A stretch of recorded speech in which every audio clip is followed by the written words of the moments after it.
Ancora un video tutorial dedicato al ballo tradizionale sardo, Ballamos Nois, caso il ballo un sol nostros, e questa volta è Su Passu Torrau, protagonista di questo video tutorial. Su Passu Torrau è un ballo, nel caso specifico, appartenente a Mamoiada.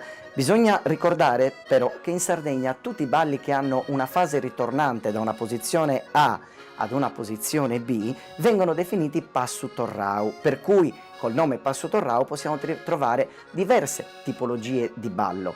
Nello specifico, in questo caso, parliamo del Passu Torrau di Mamoiada. È un ballo estremamente rigido, estremamente composto. Il passo maschile e quello femminile sono pressoché identici nella struttura.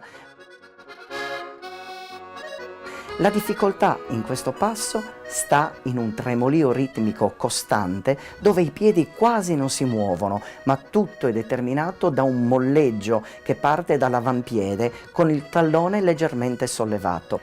Tania e Luciano ci aiuteranno a comprendere meglio come si può eseguire Su Passu Torrau Mamoiadinu nella nostra sala da ballo. Nello specifico il passo è caratterizzato da 6 movimenti per battuta musicale. Si parte con il peso del corpo sul piede sinistro perché il primo passo lo si esegue portando avanti il piede destro. Secondo passo sul piede destro, ma si porta in avanti il piede sinistro tenendo il peso del corpo sul piede destro. Il terzo tempo è costituito dal piede sinistro che viene riportato indietro e sul quale si poggia il peso del corpo. Il quarto tempo è caratterizzato dal piede destro che torna indietro e si poggia il peso sul piede destro. Quinto tempo, il peso va sul piede sinistro e il piede destro torna indietro. Sesto tempo, si chiude il passo col peso del corpo sulla gamba sinistra e il piede destro che si avvicina al piede sinistro.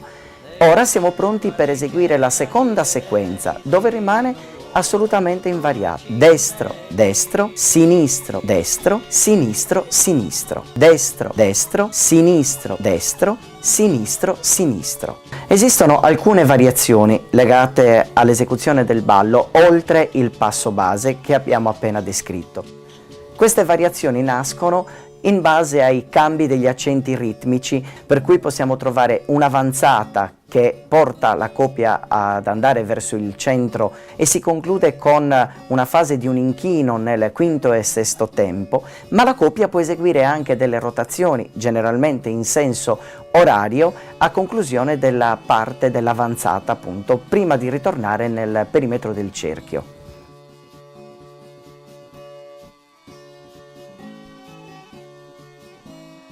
Una delle caratteristiche del ballo chiamato a Passu Torrau è il costante tremolio ritmico che accompagna il movimento dei danzatori.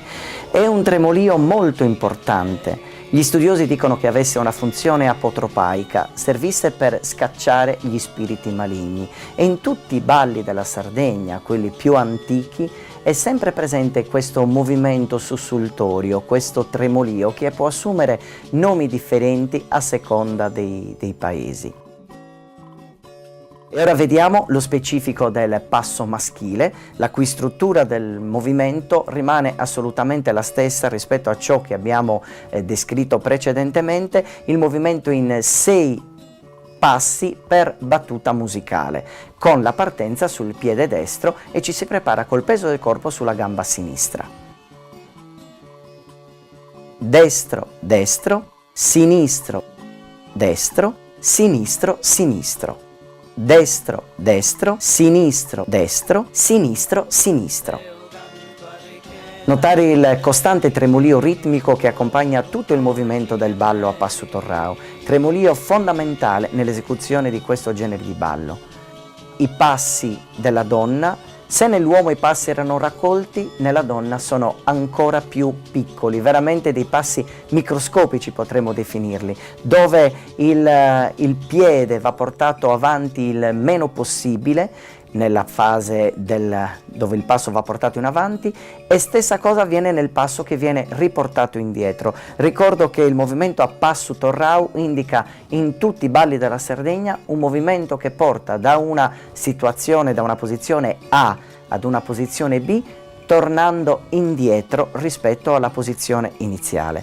Interessante il tremolio ritmico anche nell'esecuzione del passo femminile.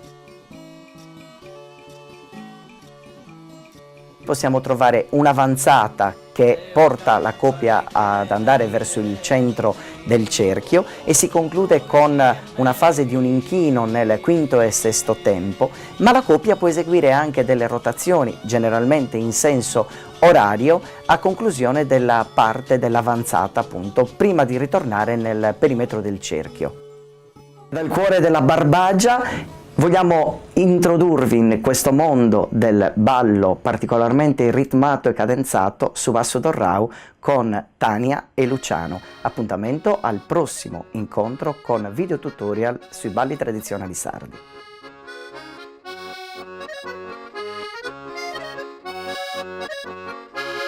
Lo si può eseguire in occasione per esempio del martedì grasso, festa importantissima per Mamoiada con l'uscita dei Mamutones, ma anche il 17 gennaio con la prima uscita dei Mamutones, dove la piazza di Mamoiada accoglie tutti i paesani ma i tantissimi turisti che hanno voglia di ballare questo ballo.